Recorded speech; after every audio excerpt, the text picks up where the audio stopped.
ನೀನು ಕಳ್ಳ ಅಂದ್ರೆ ನಾನು ಕಳ್ಳ ಎಂಬ ಮಕ್ಕಳಾಟ ಆಗಿದೆ.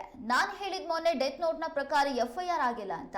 ಡೆತ್ ನೋಟ್ಗಿಂತ ದೊಡ್ಡ ಕಂಪ್ಲೇಂಟ್ ಯಾವುದೂ ಇಲ್ಲ. ನಾನು ಮತ್ತು ಚನ್ನಬಸಪ್ಪ ಇದನ್ನೇ ಹೇಳಿದ್ವಿ. ಡೆತ್ ನೋಟ್ನಲ್ಲಿ ಮಂತ್ರಿ ಅಧಿಕಾರಿಗಳ ಹೆಸರಿದೆ, ಆದ್ರೆ 3 ಸ್ಟೇಟ್ಮೆಂಟ್ ಮಾಡ್ಕೊಂಡು ಹೋಗಿದ್ದಾರೆ. ಚಂದ್ರಶೇಖರನ್ ಪತ್ನಿ ಕವಿತಾಗೆ ಹೆದರಿಸಿ 3 ಸ್ಟೇಟ್ಮೆಂಟ್ ಮಾಡ್ಕೊಂಡು ಹೋಗಿದ್ದಾರೆ ಡಿವೈಎಸ್ಪಿ. ಎಸ್ಐಟಿ ಇವರದ್ದೇ. ಅವರಿಬ್ರು ಇನ್ವಾಲ್ವ್ ಆಗಿರುವ ಬಗ್ಗೆ ನನ್ನ ಬಳಿ ಕಾಪಿ ಇದೆ ಎಂದು ಶಾಸಕ ಆರ್ಗ ಜ್ಞಾನೇಂದ್ರ ಕಾಂಗ್ರೆಸ್ ಸರ್ಕಾರದ ವಿರುದ್ಧ ವಾಲ್ಮೀಕಿ ಹಗರಣದ ಕುರಿತು ತೀವ್ರ ವಾಗ್ದಾಳಿ ನಡೆಸಿದ್ರು. ನೋಡಿ, ನೀನು ಕಳ್ಳ ಅಂದ್ರೆ ನೀನು ಕಳ್ಳ ಅಂತ ಹೇಳಿ ಮಕ್ಕಳ ಆಟ ಅದಾಗಿದೆ. ನಾನು ಮೊನ್ನೆ ಹೇಳಿದ್ದು, ಇಲ್ಲಿ ಡೆತ್ ನೋಟಿನ ಪ್ರಕಾರ FIR ಆಗಲ್ಲ. ಡೆತ್ ನೋಟಿಗಿಂತ ದೊಡ್ಡ ಕಂಪ್ಲೇಂಟ್ ಯಾವುದೂ ಇಲ್ಲ. ನಾನು ಚನ್ನಬಸಪ್ಪ ಇವರೆಲ್ಲ ಇದನ್ನೇ ಹೇಳಿದ್ವಿ. ಅವ್ರನ್ನ ತಪ್ಪಿಸ್ತಾ ಇದ್ದಾರೆ. ಅವರು ಡೆತ್ ನೋಟ್ನಲ್ಲಿ ಮಂತ್ರಿ ಹೆಸರಿದೆ, ಡೆತ್ ನೋಟ್ನಲ್ಲಿ ಅಧ್ಯಕ್ಷನ ಹೆಸರಿದೆ, ಅಧಿಕಾರಿಗಳದ್ದು ಮಾತ್ರ 3 ಸ್ಟೇಟ್ಮೆಂಟ್ ಮಾಡಿದ್ದಾರೆ. ತೀರ್ಕೊಂಡವರ ಪತ್ನಿ ಹತ್ರ, ಕವಿತಾ ಅವ್ರ ಹತ್ರ 3 ಸ್ಟೇಟ್ಮೆಂಟು. ಮಾರನೇ ದಿವಸ 11 ಗಂಟೆಗೆ DYSP ರೆಡಿ ಸ್ಟೇಟ್ಮೆಂಟ್ ಅವರೇ ಬರ್ಕೊಂಡು ಬಂದು ಒಬ್ಬರನ್ನೇ ಕರೆದು ಜನರನ್ನ ಹತ್ತಿರ ಬರೋಕ್ಕೆ ಬಿಡದೇ ಗದರಿಸಿ ಸ್ಟೇಟ್ಮೆಂಟಿಗೆ ಆ ಎಮ್ಮೊಂದು ಸಿಗ್ನೇಚರ್ ಹಾಕ್ಸ್ಕೊಂಡು ಹೋಗಿದ್ದಾರೆ.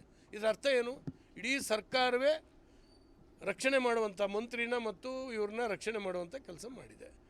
ಅವ್ರದ್ದೇ CIT ಇದೆಯಲ್ಲ, ಅದು ಮೊನ್ನೆ SIT ಮೊನ್ನೆ ರಿಮಾಂಡ್ ಅಪ್ಲಿಕೇಶನ್ನಲ್ಲಿ ಅವರಿಬ್ಬರ ಹೆಸರನ್ನ ಹೇಳಿದೆ. ಅವ್ರು ಇನ್ವಾಲ್ವ್ ಆಗಿದ್ದಾರೆ ಅನ್ನುವಂಥದ್ದನ್ನ ಹೇಳಿದೆ. ನನ್ನ ಹತ್ರ ಕಾಪಿ ಇದೆ. ಅದು ಇನ್ಯಾರು ಬೇಕು? SIT ಹೇಳಿದಾಗ SIT ಅಧಿಕಾರಿಗಳು ವಿಧಾನಸಭೆಯ ಅಧಿಕಾರಿಗಳ ಲಾಬಿನಲ್ಲಿ ಕೂತ್ಕೊಳ್ತಾರೆ. ಅಲ್ಲೇ 25 ಅಡಿ ದೂರದಲ್ಲಿ ಆರೋಪಿ ಕೂಡ ಕೂತ್ಕೊಳ್ತಾನೆ. ಅಧ್ಯಕ್ಷ ಅರೆಸ್ಟ್ ಮಾಡಲ್ಲ. ಇದರ ಅರ್ಥ ಏನು? ಒಬ್ಬ ಉಪಮುಖ್ಯಮಂತ್ರಿ ಎದ್ಕೊಂಡು ಹೇಳ್ತಾನೆ, ಯಾವುದೇ ಭ್ರಷ್ಟಾಚಾರ ಮಾಡಲಿಲ್ಲ ಆತ, ಇದರಲ್ಲಿ ಇಲ್ಲ ಅಂತ ಹೇಳ್ತಾನೆ. ಹಾಗಾದ್ರೆ SIT ಮಣ್ಣು ಹಿಡಿದು ಹೋಗ್ತದೆ. ಸಂಪೂರ್ಣವಾಗಿ ಮುಚ್ಚುವಂಥ ಕೆಲಸ ಮಾಡಿದ್ದಾರೆ. ಇದೇನೆಂದರೆ, ಅಷ್ಟು ಕೋಟಿ ಬಳ್ಳಾರಿಯ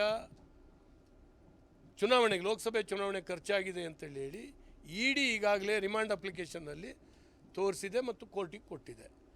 ಮತ್ತು ಇವ್ರಿಗೆ ಬಂದಿದೆ ಆ ಹಣ. ಇನ್ನೂ ಹಣ ರಿಕವರಿ ಆಗಲಿಲ್ಲ ಪೂರ್ತಿ. 40 ದಿನ ಆದರೂ ಒಂದು ನೋಟಿಸ್ ಕೊಟ್ಟಿರಲಿಲ್ಲ. ಆ ಪೂರ್ಣ ಡೆತ್ ನೋಟನ್ನು ಓದೋದಿಲ್ಲ ಮುಖ್ಯಮಂತ್ರಿ. ಸದನದಲ್ಲಿ ನೀವೆಲ್ಲ ನೋಡಿ ಗಮನಿಸಿರ್ಬೋದು. ಪೂರ್ತಿ ಓದೋದಿಲ್ಲ, ತನಗೆ ಬೇಕಾಗಿದ್ದು ಮಾತ್ರ ಓದ್ತಾರೆ.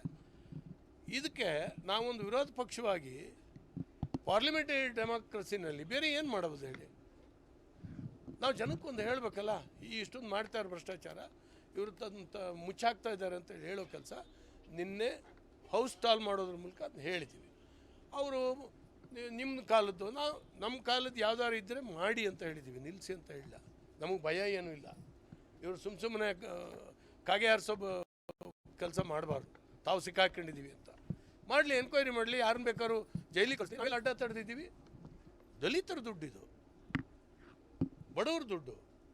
ಇದನ್ನು ಹೊಡ್ಕೊಂಡು ಹೋಗಿ ಕಾರ್ ಕೊಂಡ್ಕೊಂಡಿದ್ದೀನಿ, ಆಸ್ತಿ ಕೊಂಡ್ಕೊಂಡಿದ್ದೀನಿ, ಚುನಾವಣೆ ಮಾಡಿದ್ದೀನಿ, ಇವರು ಮಜಕ್ಕ ಇದು.